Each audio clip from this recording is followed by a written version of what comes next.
show for all your latest UFC news and rumors. It's Brian Coyle. It's Sean Stanley. It's the TFM Live podcast. And it's now. What's going on, everybody, and welcome to TFM Live, the official podcast of the FullMountMMA.com. I am Brian Coyle. I am joined alongside Sean Stanley.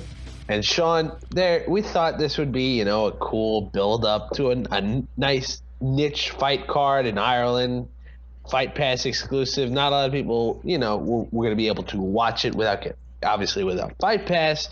But it was a card that had some cool matchups on it and it'd be something we could enjoy. Turns out everything's gone to hell involving the UFC Fight Night Dublin card. And that's not even including the fact that Reebok released a shirt that said UFC Ireland map, and they forgot to include the 6 counties comprising the country of Northern Ireland. So there's been so much. This has been a cluster from the beginning to end, starting about, like a week and a half ago. So where do you want to start with the fact that the UFC's Ireland show has cratered, essentially?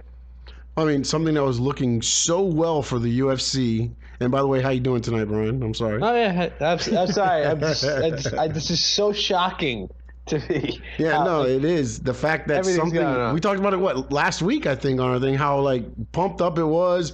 You got, McGregor going to be everything falling into place, and now a week later we're talking about the main event's gone, the semi-main event's gone.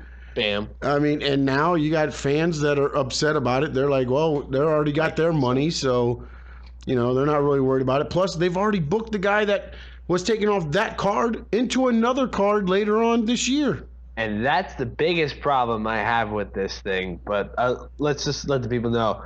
Stipe Miocic and Ben Rothwell, the co-main event, gone due to an still undisclosed injury from Miocic. He's very secretive on Twitter. He said, "I would love to fight, but let me be able to tie my shoes first." Yeah. Which, is it a foot injury? Is it a back injury? We don't even know. And then Joseph Duffy, who the only man ever beat Conor McGregor, albeit a while ago, he was injured as well. According to his coach, Joseph Duffy suffered a concussion on the last day of sparring, which, come on. Faris Sahabi of TriStar, as many people know, one of the best, if not the best, coaches in the realm of mixed martial arts, said he suffered a concussion on the last day of sparring. Concussions are a very serious thing, and I trust the doctor made the best call for Joe's health. A week is not long enough for a concussion to heal. Of course, don't tell that to a certain sports league where guys go into concussion protocol and come out pretty quickly. But Duffy's out. He's got a concussion. You can't do anything about it. Paddy Houlihan and Luis Smolka have been bumped up to the main event, which, great for those guys. They were the third fight on the card, and all of a sudden they're the main event in Dublin, which is pretty sick. Yeah, but aren't they're kind of fighting and losing. You already got fans upset.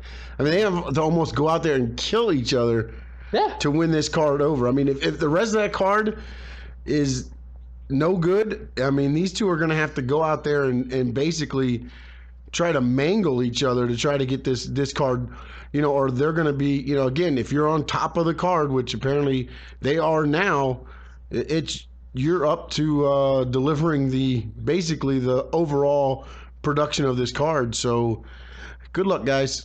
Yeah. Opportunity knocks. Yep. Somebody's got to kick down the door. The Duffy thing, there's nothing you can do about a concussion. Yeah. Some people can sustain a quote-unquote mild concussion, as if there is any type of one.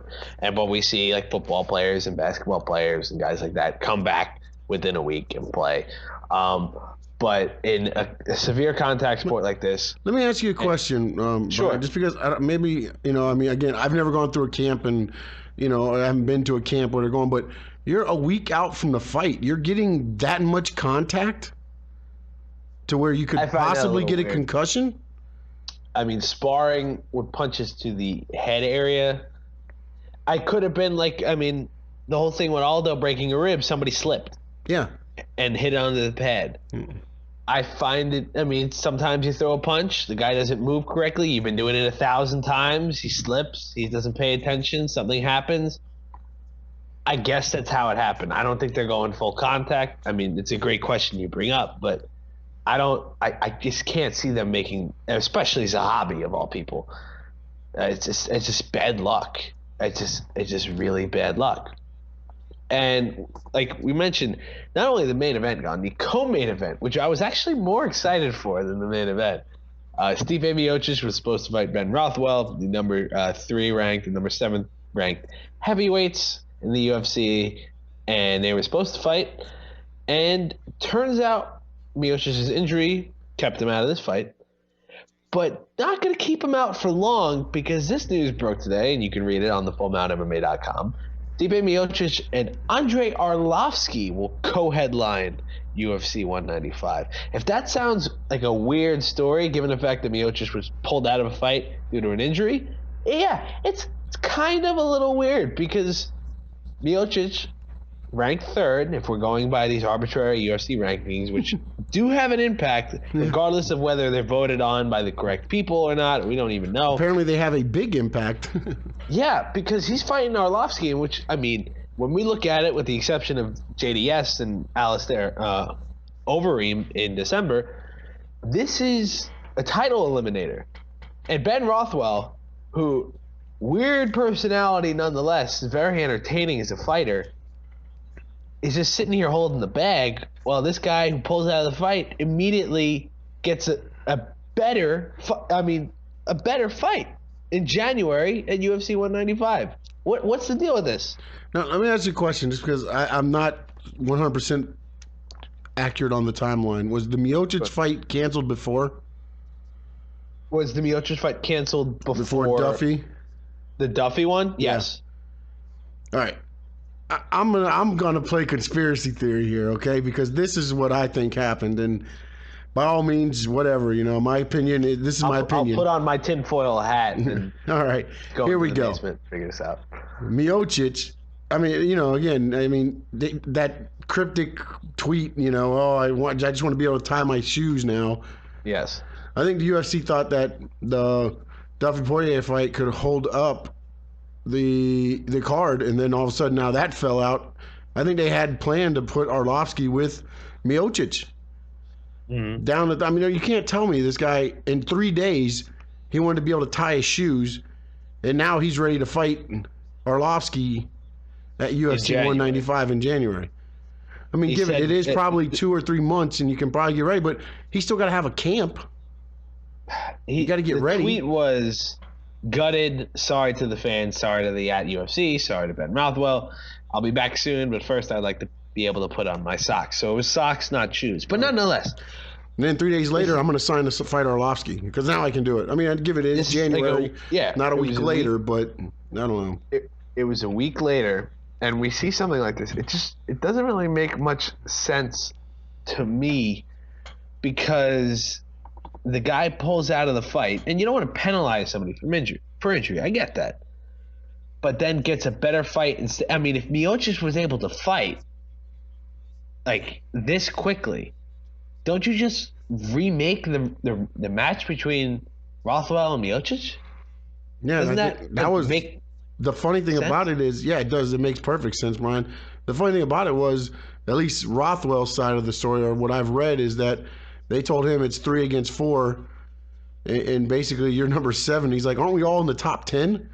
Can't we all just fight each other and figure out this top 10 mess and everything else? And I mean, that excuse, that reasoning to me, we want to have 3 versus 4. That sounds like I don't know, just like a. If he wanted that fight, why not make it in the first place? Yeah. So what, does Rothwell get Frank Mir or something like this? Because when you go down the list, Velasquez and Verdum obviously fighting in March, as is rumored. I don't know if it's been confirmed yet, but the secret's out. Junior Dos Santos and Overeem, which is going to be amazing in December. Stipe Miocic, Andrei Arlovski. Travis Brown is also, I believe he's on that January card too. I know he's on one of them. He's on one of them coming up. Yeah, so Travis Brown's got a fight booked already. It's got to be Mir. I mean, Mir, or what do you do? Bring in Nelson again, Roy Nelson, to fight somebody again, just to let somebody beat on somebody? Yeah, I mean, Travis Brown. You're not going to bring back Barnett's not going to probably fight this quickly. No, I mean, Travis Brown gets Matt Mitrione at UFC Fight Night 81 in Boston. Mm-hmm. But I think it just doesn't make any sense why they would do this at all. It's if you're Ben Rothwell, you got screwed big time. There's no way to put it out there. I don't know if he did. Like, I mean, usually the UFC's pretty good about this. Not when it. I mean, like, and then Rothwell tweeted out, like, newsflash: Joe Duffy has now been booked to fight the winner of McGregor Aldo. Dustin Poirier sidelined till next spring. So, I mean, he's got a sense of humor about this, but obviously he's pissed off because he did a full camp, and now he might not fight now till what? You're looking at what? Unless he gets added to one of these cards, February, March. Yeah, I mean, that's the way I see it. It's the only unless he's will he get the winner of, or he'll get like the loser of Dos Santos and Overeem? But when is that fight gonna be? Well, that's the whole thing I don't understand is, does he look? He was gonna fight Miocic, which is, I believe, 3, right? Yes, Miocic is 3. So now you're sitting here, and now you might get the scraps of you might get the loser of one of these fights. I mean, you had a chance to beat the number 3 heavyweight in UFC, and now you're gonna probably get the scraps of one of these 2 fights. And then you're not gonna get Mark Hunt or Bigfoot Silva because they're gonna fight each other in November. Yep. So, like, he's the guy, he's the odd man out. And, I mean, people talked about Matt Mitrione taking him on short notice, but now it's not advantageous to Rothwell at all. I mean, he's already beaten him, number 1, convincingly, number 2, and he's also 6th ranked lower than him. There's nothing for Rothwell to gain there. Everything to lose and nothing to gain. So unless he fights Josh Barnett, you're looking at 1, 2, 3, 4, 5, 8, 9, 11. All these guys are booked up. So it's a bad place for him to be in, unfortunately, and we're going to have to see how it goes. But like we mentioned at the top of the broadcast here, the UFC's Ireland show, this is not exactly how everything went to plan, because the rollout from Reebok, who has handled the UFC brand worse than anything I've ever seen. Personally, you're misspelling fighters' names, putting the wrong names on attire. Do you think they're single-handedly trying to bring the UFC down? That's the isn't that the culinary union in Las Vegas? I thought that was their job. Something like that. But next thing you know, they're gonna have UCF on there instead of UFC. Hopefully, it's not the UCF football team. If anybody knows how that program's going right now. It's the Golden Knights, baby. The Golden Knights. Yeah. Have they won a game yet? I don't think so. I think they did squeak out 1 victory. I think they have squeaked out. So that bar in Orlando is finally not giving out free beer anymore. But I digress. If you don't know what we're talking about. No, actually, you are 100% correct. They did lose last week. I'm sorry. They actually lost to Temple. Google the story about the UCF. It's pretty entertaining, especially if you're a football fan. But getting back to the matter at hand. Sorry, my fault. No, it's fine. You're going to get a digression here on the podcast, of course. Another fight added to UFC 195. Because, honestly, we can't say anything about the UFC Dublin card until it actually happens. And if who it knows? happens. Maybe these no-name dudes can put on a show and everyone will be happy, and McGregor will get in the cage and rile everybody up and go nuts. But they better secretly plant when to put him in there. They might want to put him in the middle of the card, just so that's what I'm thinking. It's going bad, you can get him to boost it up a little bit. But good luck with that crowd. Yeah, I mean, what are you gonna do at this point? No, ain't nothing you can do. But talking about UFC 195, which of course headlined by Robbie Lawler and Carlos Condit, it kind of segues perfectly into what we were talking about last week. The Georges St-Pierre albatross over the UFC welterweight division is there. First, we talked about last week, St-Pierre saying in a French language interview he's starting to get the feeling for a comeback. Firas Zahabi saying on the MMA Hour with Ariel Helwani saying GSP has plenty of fight left. If you listen to John Anik and Kenny Florian on their podcast, they interviewed 19-year-old next big thing in the UFC, Sage Northcutt, who we'll get to a little bit later on in the pod, about working up a TriStar, and Northcutt's sentiments about Mr. St-Pierre were very positive. And Lawler was asked about it, Condit was asked about it, and here's what they had to say. Lawler said, who knows if St-Pierre will return. It's one of those things. If he comes back, he comes back. If he doesn't, I don't stay up late at night thinking about it. Of course, he's a champion, so he's got bigger things to worry about at the moment, including the natural-born killer, Carlos Condit, who said about GSP, I'd like to avenge all my losses, of course. That's always there. So this GSP thing, still a story, and will continue to be a story. And I think this is kind of a perfect time, early next year, maybe in Madison Square Garden, if that happens, which is a big if, of course. Because, New York has been screwing with UFC fans for as long as I can remember. Or you go to UFC 200 in Las Vegas, which I see as the perfect homecoming for Georges St-Pierre. What do you think about this? Are we getting closer? Is this no longer pie in the sky? Is there substance to this? I think there's going to be substance to it. The only question is, my whole thing on this is, what GSP are we getting? I don't. To have substance, he's got to come back and be the GSP from before. Yeah. I mean, if he comes back and he's not that, it's going to be great. You beat GSP, but he wasn't the GSP. I don't. The big question is, what are we going to get? I mean, what to say there's going to be substance? Yeah, I think there's substance to it, but until it's put in the cage, I don't know what that substance is. The reason why I think it's the perfect timing for this, and Carlos Condit said it, that this division is very exciting. Yes. Right now. Yeah. You've got Robbie Lawler and Rory McDonald, who put on possibly the greatest fight that I've ever seen. Yeah. Standing room only. Yeah, man. That was nuts. Tyron Woodley, of course. We might be losing Johnny Hendricks due to the weight problems. Carlos Condit, Matt Brown, Damian Meyer, Stephen Wonderboy Thompson, Neil Magny, who will be fighting each other at UFC 195, as reported by MMA Fighting.com. And you got Gunnar Nelson, too. Tarek Safardine, Thiago Alves. It's a loaded division. And I think GSP's comeback would be perfect here, because it's not all eyes on him. It's not carrying the burden of this entire division on his shoulders. I think that works.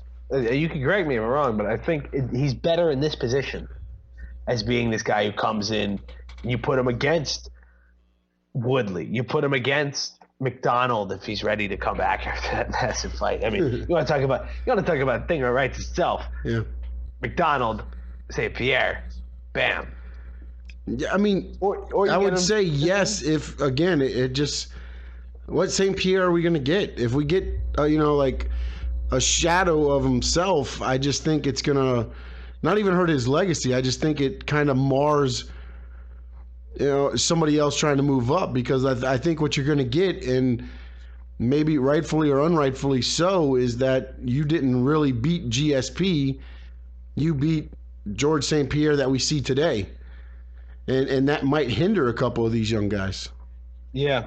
I mean, I don't know. I just think, having time off to heal.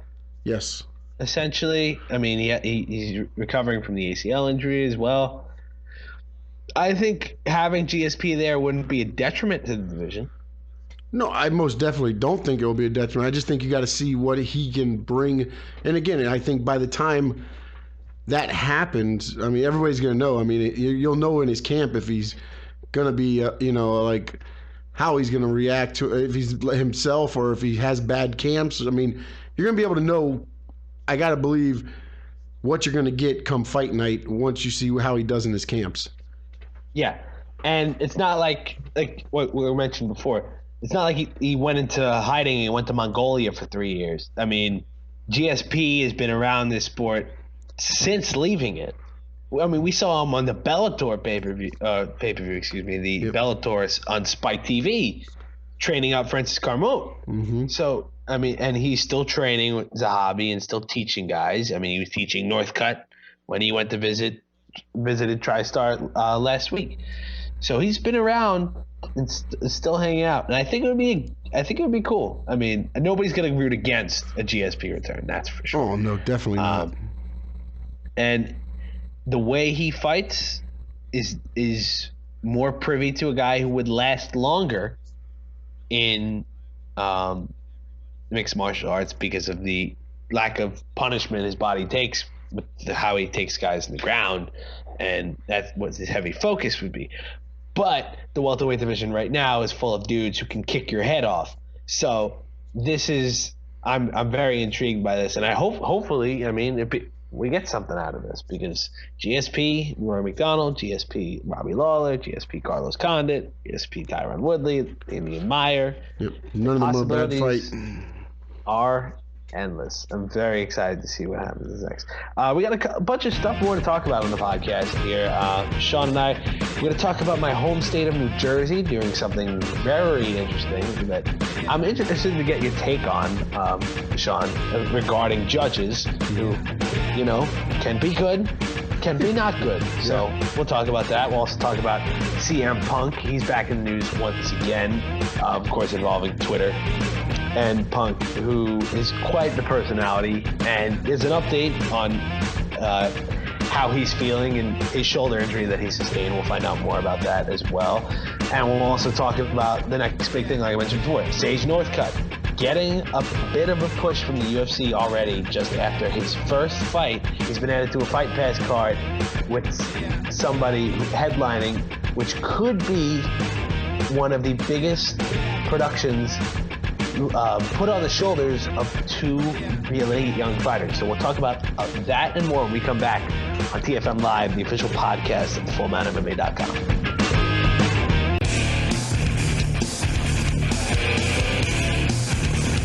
For all your latest news and rumors of the UFC, go to the fullmountmma.com. Now back to the TFM Live podcast. Here's Brian Coyle and Sean Stanley. Welcome back, everybody, to TFM Live, the official podcast of fullmountmma.com. I'm Brian Coyle, joined alongside Sean Stanley, and you can find us on Twitter at the Full Mount, at bcoyle11, at SS Sports Talk for Sean. That's correct. We've got a new addition to UFC Fight Night, Thursday night, December 10th, the Paige Van Zandt, Joanne Calderwood card. And it's a kid, and I say this, I mean, I am 21 years old, but he's still a kid to me because he's 19. Sage Northcutt, Super Sage Northcutt, who's 6-0, recorded his first UFC victory at UFC 192 over, I'm not even going to name the opponent because he came in 5 pounds overweight and then tested positive for marijuana after the fight. So that dude deserves no recognition whatsoever. But Sage Northcutt, on the other hand, looked very impressive, even though he was going against essentially a human punching bag in his first fight. And, of course, the front flip seen around the world where, I mean, I don't know how. Sean, could you ever do a standing front flip like that? No. No. They'd have to be peeling me off of the ground, and I don't even know if I'd get halfway around. Excuse me. But, so Northcutt, who is a lightweight, very intriguing prospect. He's got the Ken doll look, to put it bluntly. Yeah. But the dude looks like he can fight. And he's going up against Cody Pfister, who little bit better than the punching bag, he went against. at UFC 192. Depends who you ask. Not that much. It also depends who you ask as well. A couple guys were destroying Cody Pfister on Twitter. I'm looking at a tweet right now from Kevin Lee, Motown Phenom.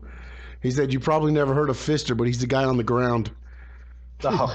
but he put and he's co-main in a Las Vegas UFC event, but I don't think that's accurate. But Sage Northcutt is on the main card. This is the Thursday night card of the wild weekend that will be culminating in the McGregor-Aldo fight at UFC 194. But the co-main event, I believe, is Jim Miller. Yeah. Versus Michael Chiesa. And so Northcutt's on this card. He goes out, knocks this guy out in the first round. All right, we'll put him against somebody a little bit better and a little bit better. And they'll go with the slow burn for this kid. Yep. But this is the kind of guy, in its infancy, of course, because we don't know how these players are going to work out, that the UFC sees as a marketable brand. I mean, he already took off after just doing a standing front flip in the octagon after knocking somebody out.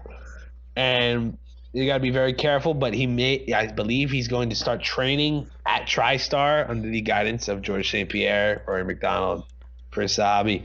Yep. So I'm intrigued by Sage Northcutt. What do you think of this whole thing? Because, I mean, until UFC 192, nobody really knew who this kid was outside of the hardcore MMA journalist, media member, or even fan.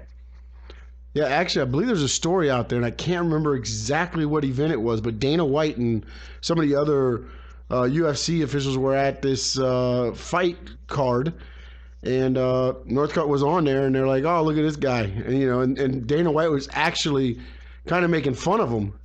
Yeah. And then he went out there and obliterated his opponent, and he was like, "Okay, maybe there's something to this guy." And then that's kind of like, then they've been going back and forth. But I like the fact, and look, I mean, probably nobody's going to agree with me on this, but I like the fact that they're doing what they're doing with Paige Van Zandt, and now what they're going to do with this young kid, Northcutt. Okay, these are guys. They don't have to rush these guys. They don't have to rush these two in there.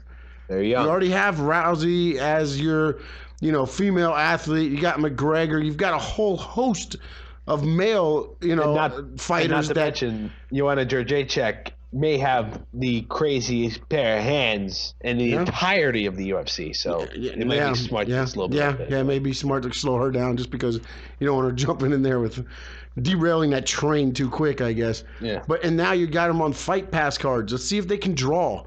If they're exciting on these Fight Pass cards. Okay, your viewership for this Fight Pass was here. Now you put them on the next Fight Pass. Does it improve? Are they marketable? You can start working with these young fighters now and seeing what you have. Maybe it doesn't draw with what they think it's going to draw, but I personally I like what they're doing, and I think both of them are going to be successful at this if they keep their heads on straight and they do the right training and everything else and stay the path that they're on now. I can see them headlining UFC pay-per-views within the next 12, 18 months. I think that's a good way to put it. Northcutt, of course, is a lightweight, which is a loaded division. Loaded. And it could feature a couple new guys stepping up if Conor McGregor has his way with Jose Aldo, too. So, and the Page and Sage card, I mean, it markets itself. But I'm not going to tell the UFC how to market itself because it does a pretty good job already. As long as I know what UFC, Reebok get involved. Oh my God, it's so bad. Sorry, I had to say it. We don't it's so bad that we don't have to say anything about it because people know how bad it is because all of the fighters do not like it. No. I've never seen something so universally panned in my entire existence of watching sports. And this is going on 4 years for me covering sports in general. But MMA specifically, it's just absolutely insane. But the UFC has found good ways to market other things. Another one CM Punk, the former WWE champion turned UFC fighter, is coming up on 10 months now that we first were introduced to Punk, at least from a UFC audience. But he suffered a shoulder injury, as ESPN, I believe, reported a couple weeks ago, and supposedly not the bad as we thought it was, which is good because Punk getting up there. I believe he's 37, so Punk's got to fight soon. Yeah, he's up there. If he wants to do anything with this. And he was signed 10 months ago, and he's not close to his UFC debut. Duke Rufus of Rufus Sport in Milwaukee, his coach, has estimated another 6 to 10 months before he steps into the cage. And any naming of an opponent seems to be 3-6 months away. Punk went off on the MMA hour with Ariel Helwani. If you want to watch the full thing, I mean, it's a very, very interesting interview because Punk, give him credit whether you like him or not for trying to do all this stuff. And I was a big fan of Punk just as a performer. But we don't know what he's going to be as a fighter. We just don't. I mean, there's no way to say it.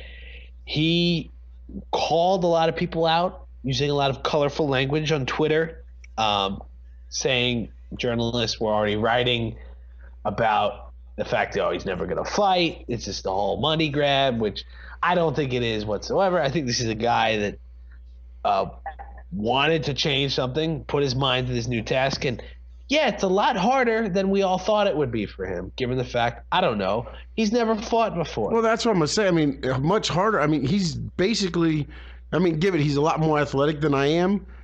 But it would be like me saying that, hey, I'm going to step into the UFC and start fighting in less than 6 months. It's not doable. I mean, yeah, he had a little bit of experience in some mixed martial arts aspects, but you can't jump into here unless, again, I think the problem is everybody's looking at what happened with Brock Lesnar. Oh, he was a pro wrestler and he went right into UFC after a couple things, but he was also a national champion wrestler. Yes, and we say this a lot when it comes to Punk because the Lesnar comparisons come up, but it has to be reiterated here. Punk didn't even play football in high school. Punk didn't this is a guy who his athleticism comes from the entertainment business, to put it bluntly, when it comes to professional wrestling. I mean, those guys put their bodies on the line, absolutely nuts. Yeah, and I think he was training at a Gracie gym, but just for kind of cardio and things like that. I mean, yeah, I'm sure he put in a little bit more extra time into it, but to think that he was gonna, be debuting in any less time, I just think it was unreasonable. I mean, again, but we have noted here on this podcast, though, Father Time is creeping up on him. Father Time is undefeated, and if Punk's gonna do anything, especially where it's probably gonna be in welterweight, which is good luck with that. Just beyond the fact that, I don't know if Punk's going to be good or not, but the division's loaded, like we just talked about. It could feature Georges St-Pierre in 6 months. Not only that, but think about this now, okay? So he's going to be 37, possibly. I think he just turned 37. So if he fights within the next 6 months, which are saying, it'll be probably, 6 to 9 months before his first fight? Yeah. So now he's almost going to be 38 years old. How much of a shelf life does he have? He's almost going to have to compact everything. He's going to have to fight 2-3 times a year. Yeah. That's hopefully if he's good. We just don't know. We just don't know what Punk's going to be. And, he's great for the sport. Don't get me wrong. But hopefully he can get into fighting shape and fight sooner rather than later. We got a couple of little niche stories that I found to close out today's podcast. One, we talked about a guy who people believe will never fight, and I'll move on to a guy who will never fight again. Wanderlei Silva with a nice quote. This guy is the gift that keeps on giving. No event in the world can pay what the axe murderer is worth. That's a quote from Wanderlei Silva, who's also in the system of believing that UFC fights are fixed, and I think he's gone completely nuts at this point. I can't say for sure, but this is Wait, you can't say for sure after that comment? He's facing a new suspension from the Nevada Athletic Commission. He's still under a UFC contract, by the way. So he can't really do anything. Isn't he suing the UFC or something? Yeah, he's also suing the UFC. Or UFC suing him? No, right? no, UFC suing him. Yeah, okay, that's okay. And I was just looking at this. I'm like, okay, I read it wrong.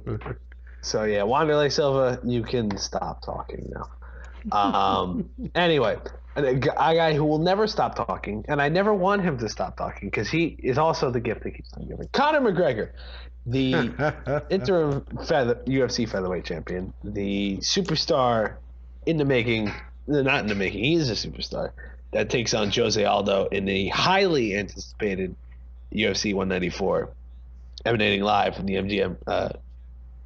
Is it? It might be actually. It's in Vegas. I can't confirm. I gotta look up whether it's at the MGM Grand or it's at the new arena in Las Vegas. Let me just. No, it is at the MGM Grand. Okay, I was looking it the up. new arena is for UFC 200. Excuse me. But anyway, he tweeted this out.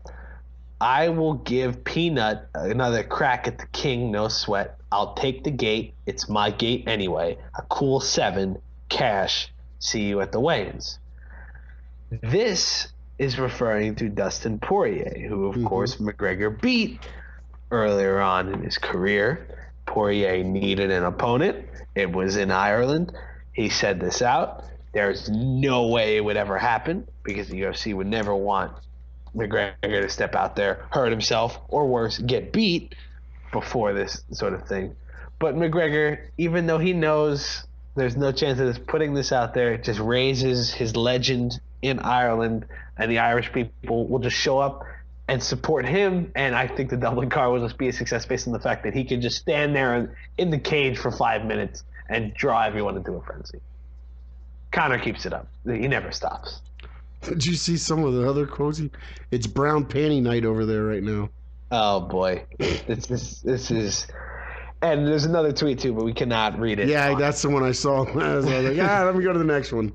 Yeah, you can read Conor McGregor's Twitter account. They need to do something though to save this card, and we discussed it in length earlier. But I don't know what they're going to be able to do. I mean, and then the fact, I guess Poirier could have probably saved a little bit of the card if he would have took the fight on short notice. But again, he has nothing to prove. Yeah, no, exactly. It's nothing, it doesn't add in. He's got everything to lose and nothing to gain by taking that fight in a week notice and possibly losing. It just doesn't make any sense. Nope. Also, speaking of things that don't make any sense, Fedor's rumored opponent won an MMA bout today. Yeah, that's what I'm talking about, baby.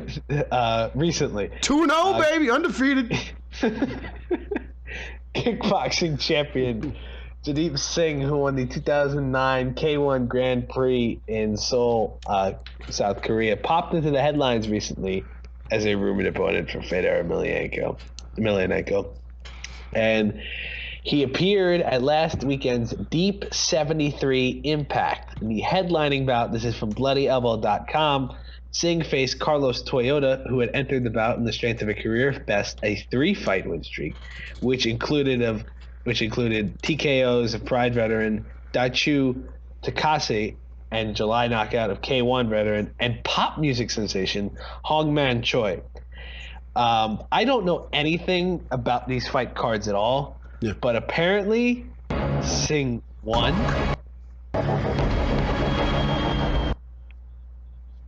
And he improved to 2-0 in MMA. 2-0. This is the guy that's going to fight Fedor Emelianenko, right? Sorry about that. That noise you were hearing was me actually opening up this because I was reading something because all the cuts that have been happening at UFC right now. Yes. There was a heavyweight, Sean Jordan. I was trying to find the name. Yes. And he threw his name in the hat as wanting to fight Fedor. Sean Jordan, who we last saw at UFC 192, I believe. Yeah, he lost a unanimous decision to, I'm going to try to say his name, Magomedov. Oh, yeah. who follows me on Twitter. Hey, that's Ruslan. Okay, Ruslan Magomedov. Ruslan Magomedov. Yeah, I can say the first name, can't say the last name. Yes. This is the guy. He's 2-0, like you mentioned, 2-0, going undefeated. Is the rumored opponent. Yeah. For good old Fedor. And if you don't know anything about how I feel about this Fedor thing, you can listen to last week's podcast, because I kind of, went a little crazy and completely destroyed him. But yeah, little known fact, Magomedov does follow me on Twitter. Sean Jordan would be more of an. Yeah, but I just look. He's 18-7. That's too many fights. It's too many fights. Yeah, man. Yeah, you got 7 losses. That's all they're looking at. You got 7 losses. You got to be undefeated to fight Fedor. Tomato cans. Yep. Step right up. And finally, my favorite story of the entire week. New Jersey, my home state, the great state of New Jersey, America's armpit, if you will, has decided to experiment with MMA judges in a soundproof room watching fights on a monitor. Now, judging in boxing and mixed martial arts has always been terrible. It just is. That's just the way it is. I've never seen people it's amazing when people are judging compared to the people watching the fight at home or the people watching as media, the media scorecards. When you watch a fight, the judges are never remotely close to what we as the general public seem to believe when it comes to some of these fights. And I don't know how that's possible. But this is a new way of possibly acquiring more data to figure out why judges have been bad and if this is a way to improve judging. With hopes of compiling substantial data, this is from MMAfighting.com, a group of judges will score the Cage Fury Fighting Championship fights from a separate soundproof room on Halloween in Atlantic City. The judges will watch the action on a television monitor without sound. These scorecards won't have any bearing on the outcome of the fights because it's a test, but the New Jersey State Athletic Control Board, which has a longer name than the Nevada State Athletic Commission. Also, by the way, we did it. We got over the 100,000 signature mark for yes, Diaz, so going somewhere. The NJSACB counsel, Nick Lembo, told MMAfighting.com, it's an effort to try to improve scoring and get it right. We owe it to the fighters. The judges should have the best available angle to them. Now, what do you think about this, Sean? Because if you're putting them in a soundproof box, you're not hearing what's going on. You don't hear any impact. If you're cage side, you're not hearing the crowd react to certain things. If you're just watching the fight like somebody would watch film, will that possibly improve judging, or is this something that they're going to try and say, oh yeah, it's a great idea, but it's not going to work? Well, here's my question too on what you just read, because I mean, where are they going to put these soundproof booths? Right at the cage? No, they're going to be, I guess, in the back somewhere, because they're watching it off a monitor.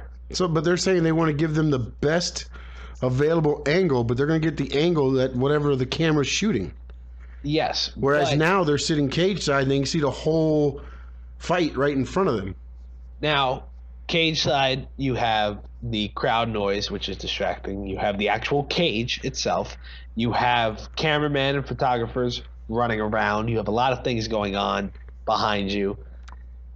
If people can tune it out as ambient noise, great.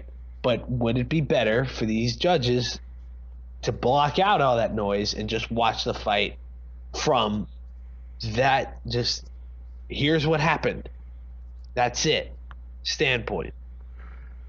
I mean, I guess, but I mean, if you're judges, you're supposed to know what you're looking for in a fight. So I don't understand how you're going to let a crowd reaction or anything else affect that. If you know how I judge a fight by, how they're, the cage control. who pushes the fight. Each judge, I guess, kind of has their own way of judging it. And I think if you lock them in a booth and you take away some of that by them not being out there to watch the whole control of the cage, and you're just kind of watching it because you have to remember, when we're watching it at home, we're seeing what they want us to see. Yeah. So now the judges are going to, unless they got some kind of thing like a button thing where they can go to different angles whenever they want. Which I think might be a good idea, but I think this isn't a bad idea. It's not a bad idea, but I just don't see how. If you're a judge and you let the crowd affect your scoring, then you're not doing your job. Oh yeah, but we've seen crazier things happen with these judges. But there's been, there's cage control. There's different every time. Again, just watching some of these fights, and then you start hearing even when Dana White's tweeting out before the fight's over, what is this ref looking at? What is this? Yeah, what are the refs? And then the judge comes out with something. And he's like, what were the judges looking at? I just think everybody has a way of watching a fight, and some people like the cage control. Some like the one who pushes the action the most. We watched one fight, and the guy was on the bottom the whole night, and I'm like, oh, this guy's going to end up, losing a close decision. And he ended up winning a unanimous decision because they said he was working harder from the ground than the guy on top was. So, it just depends on what they're looking at. I think it's good to test it and see how it works, but I don't think it's going to give them the results they think it will. The way I look at it is Dana White looks at a monitor, Goldberg and Rogan look at monitors, and the judges do have monitors in front of them, but they don't seem to utilize them enough. So if you put the judge in this kind of situation, maybe we see something different. But I think you're right. Until we know more concrete evidence about all this stuff, it's just a gimmick to see if it works or not. Pretty much the only way to go, at least for me. That's pretty much all I got, Sean. You got anything else you wanted to talk about? I don't know if the only thing I was going to bring up was, and it's really not UFC type news, but they had a sit down with Brock Lesnar. I don't know if you saw that or not. I did not see what the podcast was. Yeah, with Stone Cold. Yeah, and they kind of brought up his fighting career, and he said that he felt robbed, and that he really was thinking about going back to MMA because he felt that he had unfinished business, and then he started training again, and he just said that the diverticulitis just took a lot out of him, and he just was like, it wasn't worth the comeback, Imagine if Brock Lesnar had never gotten diverticulitis. You wonder though, because I know he had the diverticulitis, but Overeem took it to him, and I understand. Again, he had the diverticulitis and things like that, but it seemed like the fighters that tried to bully him had more. So it would have been interesting to see how the heavyweight division would have played out if he would have been healthy that way. I just thought it was a little bit of tidbit information, just because he went in there and he said that he actually had to. Dana White really didn't give him a sit down. He bought a ticket to a UFC event, jumped the guardrail, ran up to the cage, put his hand on Dana White's back, and said, "Hey, I'm Brock Lesnar. I want to fight for you." Wow. And he said, "You know what? We'll sit down and we'll talk." And that's how he ended up getting his first fight.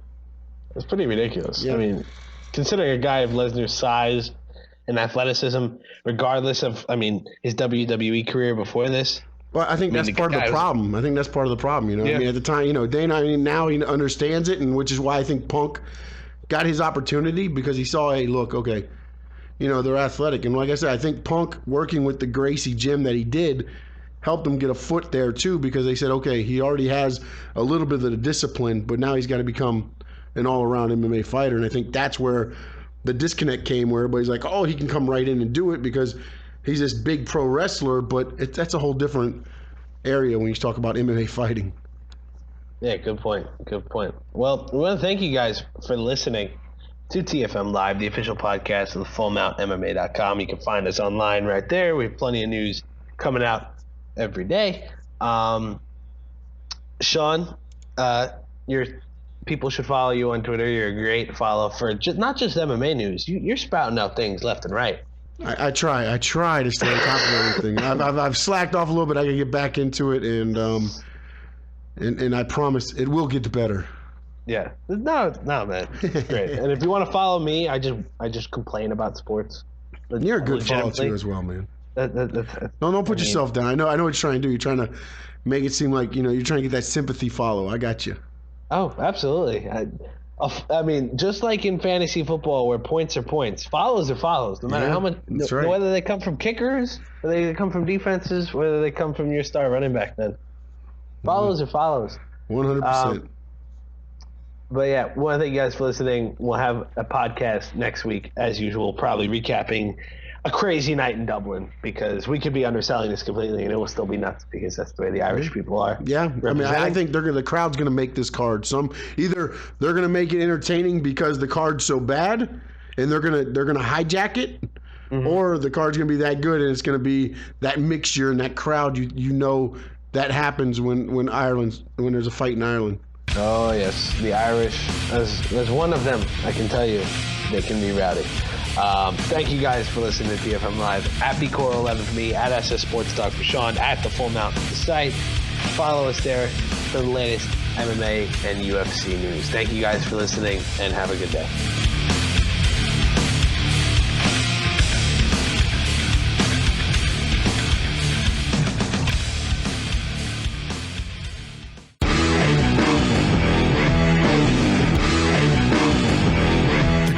Live podcast is brought to you by TheFullMountMMA.com. Check us out on Twitter at TheFullMount.